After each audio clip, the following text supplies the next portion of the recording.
Hello guys, നമ്മൾ കുറേ നാളെ വീഡിയോസൊക്കെ ചെയ്തിട്ട് അപ്പോൾ ഞാൻ വിചാരിച്ചു ഞാൻ ട്യൂഷനിൽ പോകുന്ന ഒരു മിനി വ്ളോഗ് ചെയ്യാമെന്ന്. പിന്നെ ഒന്നും നോക്കില്ല, ഫോൺ എടുത്ത് അങ്ങ് ഇറങ്ങി. നല്ല മഴക്കോളുണ്ട്, അതുകൊണ്ട് തന്നെ വഴി മൊത്തം വെള്ളമാണ്. നേരത്തെ മഴ പെയ്തിട്ടുണ്ടായിരുന്നു. നമ്മൾ പിന്നെ റോഡിലൂടെ ബസ് നോക്കി നോക്കി നടക്കുകയാണ്. ബസ് വന്നാലേ അത് കയറി പോകാൻ പറ്റും. അവസാനം കുറേ നേരത്തെ കാത്തിരിപ്പിന് ശേഷം ബസ് വന്നിട്ടുണ്ട്. അപ്പോൾ കുറച്ച് ലേറ്റ് ആയിട്ടാണ് ബസ് വന്നത്. അങ്ങനെ ബസ്സിൽ കയറി ടിക്കറ്റ് എടുത്തിട്ടുണ്ട്.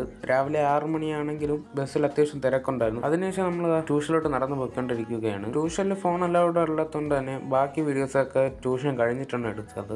2 hours later. അപ്പോൾ നമ്മുടെ ട്യൂഷൻ കഴിഞ്ഞ സന്തോഷത്തിൽ നമ്മൾ ഓരോ കാര്യങ്ങളും പറഞ്ഞ് ഇങ്ങനെ നടന്നു വരികയാണ്. ഇവരൊക്കെ എൻ്റെ ഫ്രണ്ട്സാണ്. പിന്നെ നമ്മൾ വിചാരിച്ചു ലിഫ്റ്റിൽ പോകാമെന്ന്. അങ്ങനെ ലിഫ്റ്റിൽ എല്ലാവരും കൂടെ കയറി. ചെറിയൊരു പേടിയുണ്ടായിരുന്നു ലിഫ്റ്റ് പകുതി വെച്ച് കൊടുക്കുമെന്ന്. പക്ഷേ ധൈര്യം സംഭരിച്ച് നമ്മൾ കയറി. അവസാനം നമ്മൾ മേളിലെത്തിയിട്ടുണ്ട്. നമ്മൾ മറ്റേ ഓവർ ബ്രിഡ്ജിൻ്റെ മേളിൽ കയറാനാണ് ഈ ലിഫ്റ്റ് കയറിയത്. അതിൻ്റെ തിരിച്ച് താഴെ ഇറങ്ങുന്നത് നടന്നാണ് ഇറങ്ങുന്നത്. വേണമെങ്കിൽ നമുക്ക് റോഡ് ക്രോസ് ചെയ്ത് വരാമായിരുന്നു. പിന്നെ നമ്മൾ കണ്ടില്ലേ, നമ്മൾ ബസ്സിലൊക്കെ കയറിയിട്ടുണ്ട്. അപ്പോൾ നമുക്കിനി ടിക്കറ്റ് എടുക്കണം. ടിക്കറ്റിൻ്റെ ടീ കേട്ടപ്പോഴേ കണ്ടക്ടർ മാമ വന്ന് ടിക്കറ്റ് തന്നിട്ടുണ്ട്. ഗൈസ്, അപ്പോൾ ഞാൻ ഇങ്ങനെ ദിവസം ട്യൂഷനാണ് പോകുന്നത്. അപ്പോൾ നമ്മൾ ട്യൂഷനിലൊക്കെ പോയിട്ട് നമ്മൾ ഇപ്പോൾ വീട്ടിൽ പോയിക്കൊണ്ടിരിക്കുകയാണ്.